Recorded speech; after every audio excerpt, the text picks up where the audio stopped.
Today we cover section 1.3, Design of Experiments. First, we'll get into some terminology, and throughout the video, we'll look at some experiments, see what to do, what not to do. Habits that are good, pitfalls to avoid. First, some terminology. Individuals being studied are experimental units, or subjects when they're human. The outcome, or response, or I guess there could be multiple, is what's being measured. And typically that happens after a treatment has been applied. There are always two treatments in any study worth its salt, so that investigators can infer whether the choice of treatment affects the outcome. Here's a good example of why we need at least two treatments. Pause the video and read about TMR. Seems like people who received TMR had less chest pain. Does that mean TMR is effective? Turns out, not necessarily. Since only TMR recipients were studied,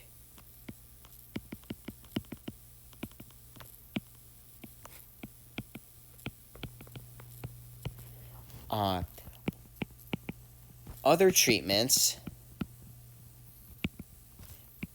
and their effects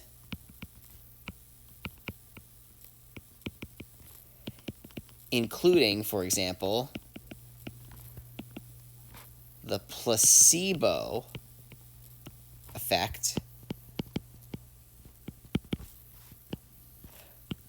which, if you've heard of a placebo is a fake treatment, a pretend treatment. But a placebo effect can occur from a,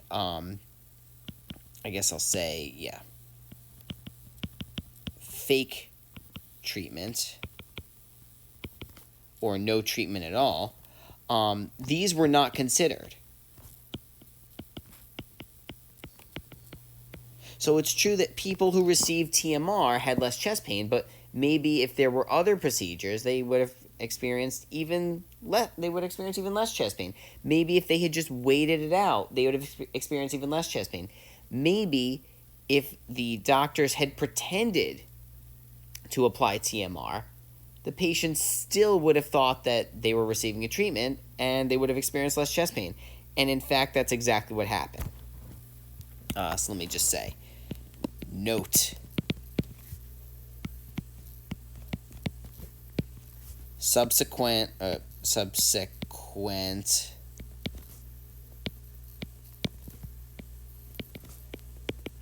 studies included a control placebo group, right, where they received fake TMR, as well as a group that experienced real TMR. And guess what? Both groups reported equal amounts of chest pain improvement.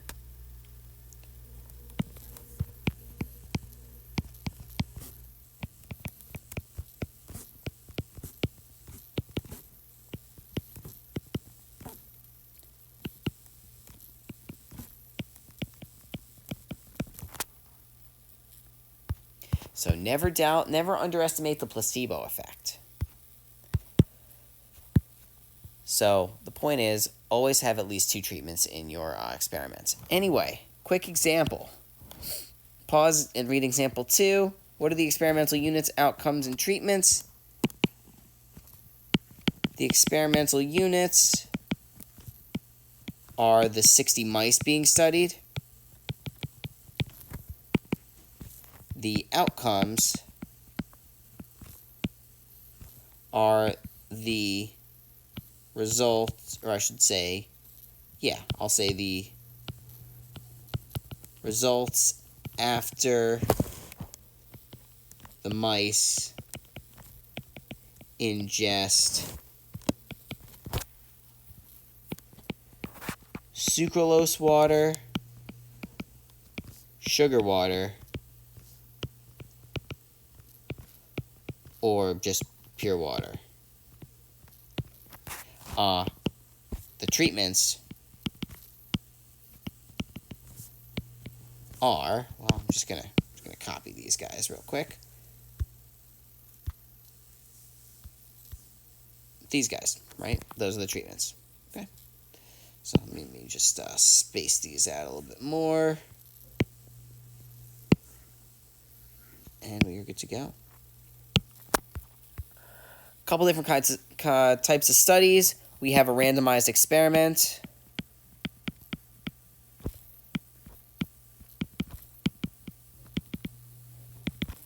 A study in which investigators assign treatments, at least one treatment, but really remember it's going to be multiple treatments, to the experimental units randomly.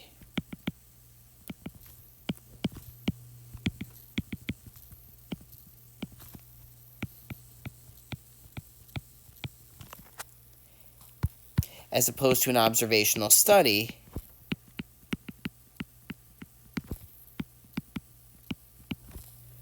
all right, that's a study in which the investigators do not assign treatments to the experimental units and instead just observe.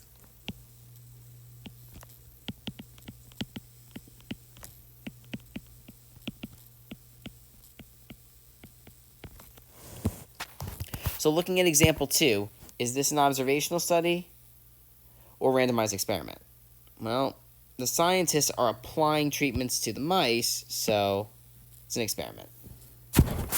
Now, Navidi and Monk really emphasize the idea that when a treatment is randomly applied, that's when you'll see the best results. Why is that? Well, if you want to pause the video and take a quick read on page 17 about their Ralta-Gravier study, that's a great illustration.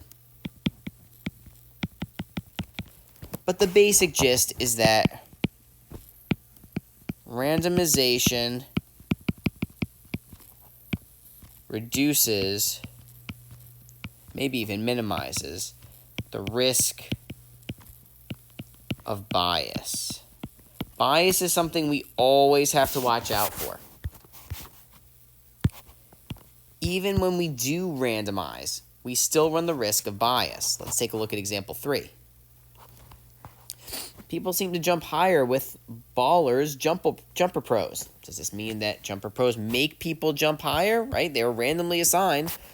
But still, there is a risk of bias. The athletes knew which shoes they were wearing.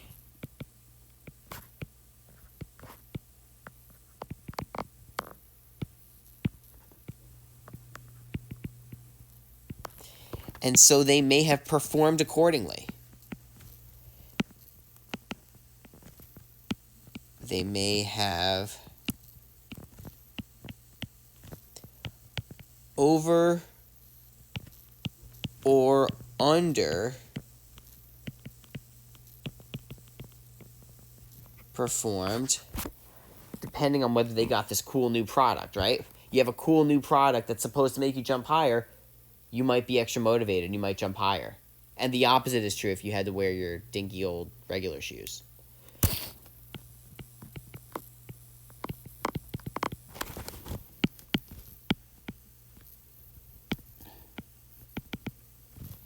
Whether they were wearing the new shoes. Right? Again, this is potentially another case of a placebo effect.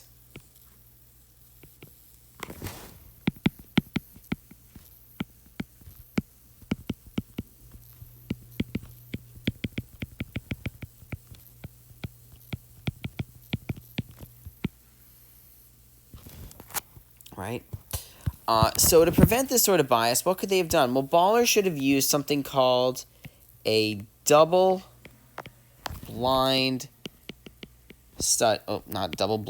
double-blind study in which neither the investigators nor the subjects know which treatment they're getting. That way, not only are the investigators not biased, they're not trying to, rig the results in their favor, because they don't know who's wearing what, but the subjects themselves don't experience bias, because they don't know which treatment they're getting either. Okay, so just something to keep in mind. There's a lot that goes into experiment design. Now, just one little bit of terminology, quickly. If you remember the difference between simple random samples and stratified samples, right? Stratified, you divided people or the population into groups and then sample from them. That's analogous to a randomized block experiment. As opposed to just a randomized experiment.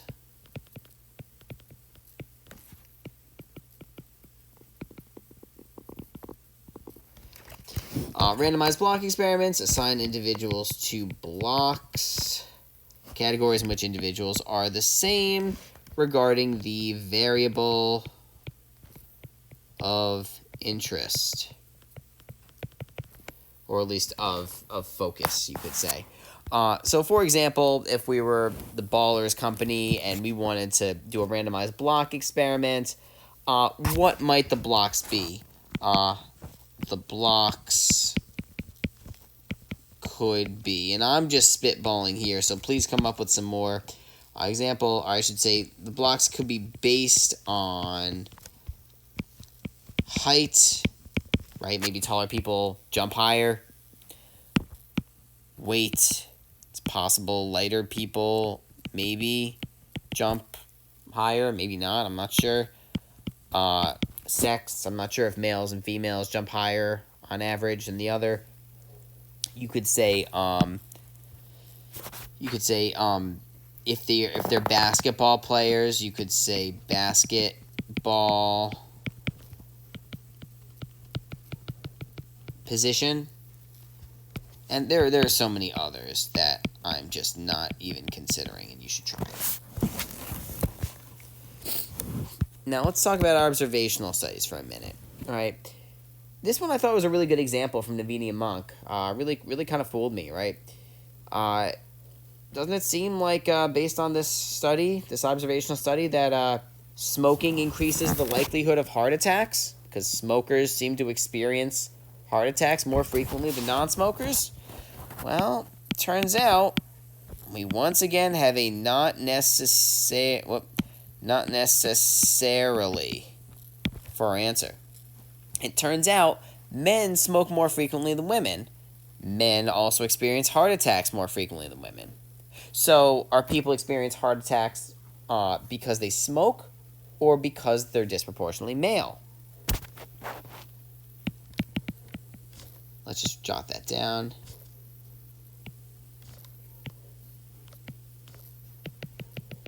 Are more likely to have heart attacks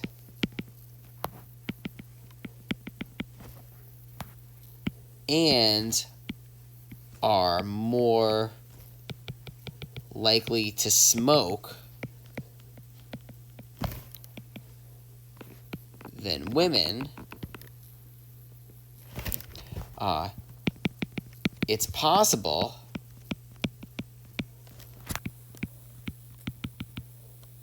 smokers have more frequent heart attacks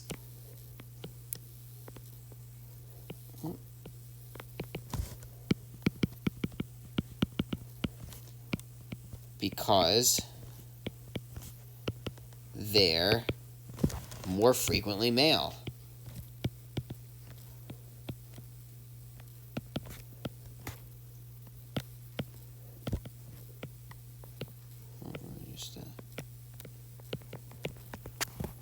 Right? So I'm pretty sure, I'm not positive, but I'm pretty sure it turns out smoking does increase your risk of heart attacks and heart disease and every other kind of disease. But you need to be really careful in your experimental design to control for variables, especially basic variables like sex. Right? Here, sex was a confounder, which means it's unclear whether smoking caused the outcome or the person's sex caused the outcome, i.e. a confounder is something other than the treatments that can cause the outcome. Right? Confounders are bad because they cause confusion, ambiguity. Right? So we try to control for our variables to avoid confounders. Last but not least, here are some terms for observational studies. A cohort study is an examination of a group of subjects. In a prospective